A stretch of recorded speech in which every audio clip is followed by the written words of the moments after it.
Hey guys, Scodo here. Welcome back to the channel. So Black Ops 4 released a patch today, the October 31st patch for PC players, which brought with it Gungame and a host of other changes, including all of the questionable balance changes made to the console version.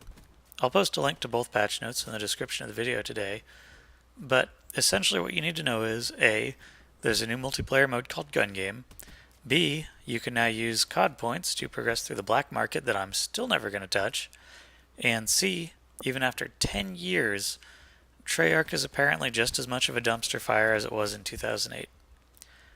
I guess you could say the honeymoon period with Black Ops 4 is pretty much over, and I'm no longer willing to look past the ever more frustrating flaws to praise the merits.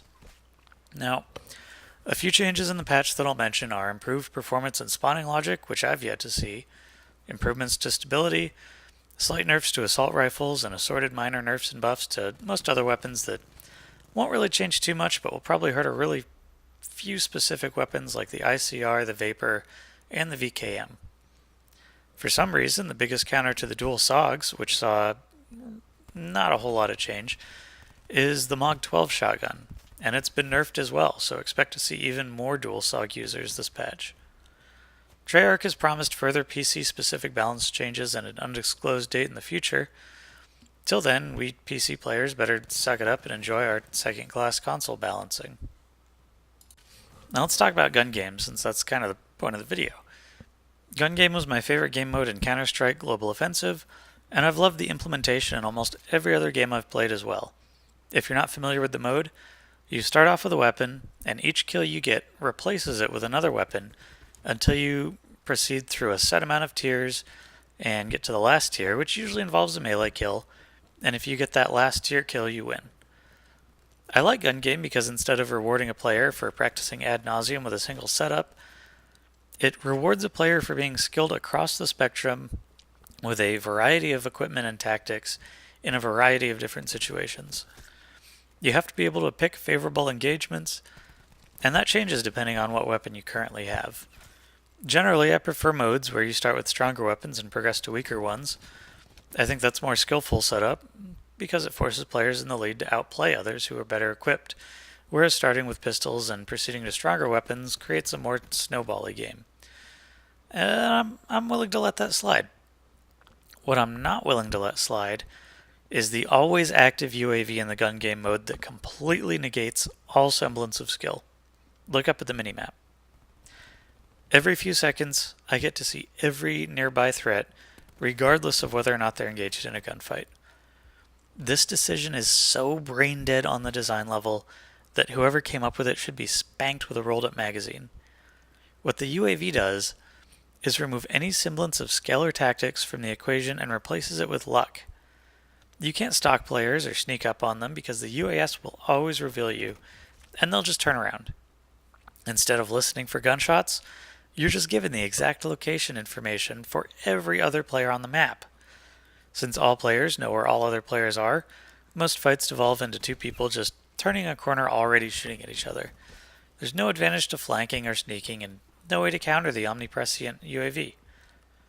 The other aspect of this is it stops you from setting up those advantageous positions based on your current weapon. You can't dictate an engagement when everyone knows where you are. You certainly can't navigate to an advantageous location on the map if everyone can see where you're going. It's flat out stupid and bonkers that this implementation went live. Was it like this in previous Black Ops games? If it was, let me know in the comments, because I honestly haven't played a Call of Duty since Black Ops 1. Right now, every part of Black Ops 4 seems like a monkey's paw, or a granted wish from an evil genie that comes with sinister stipulations. It's like, please Treyarch, can I have Gungame? Sure, we'll implement Gungame, but every enemy knows where you are at all times. Sure, we'll add a battle pass system in this already $60 game, but it will take twice as long as it should to progress, and you can pay to skip tiers. But you can buy this season pass, and we'll throw in some free tier skipping points. Sure, we'll add a Battle Royale version, but the tick rate will be a third of what it was in beta, and sound will be absolutely friggin' broken. Also, we're going to add in perks. so that you can never be sure if that player had awareness or your walking footsteps just rendered from 30 meters away. This level of hot garbage is the reason I stopped playing Call of Duty almost 10 years ago. Players deserve better than this. Previously, I've compared this to Battlefield 5 by saying Battlefield clearly wasn't ready for launch, and they really needed to push back their launch and stop trying to compete with Call of Duty. Now, with the lack of polish really starting to shine through, I'm not sure Black Ops was ready either. I think what happened is both DICE and Treyarch raced to market with the minimum viable product just in order to beat the other. And gamers are getting the subpar experience from both studios as a result. Gamers are the ones that are taking the brunt of this problem. Maybe I'm being unfair or overly harsh, or maybe I'll just check out World War III instead. Let me know what you think in the comments section, and don't forget to subscribe to the channel for more content. Thanks for watching, and I'll see you guys next time.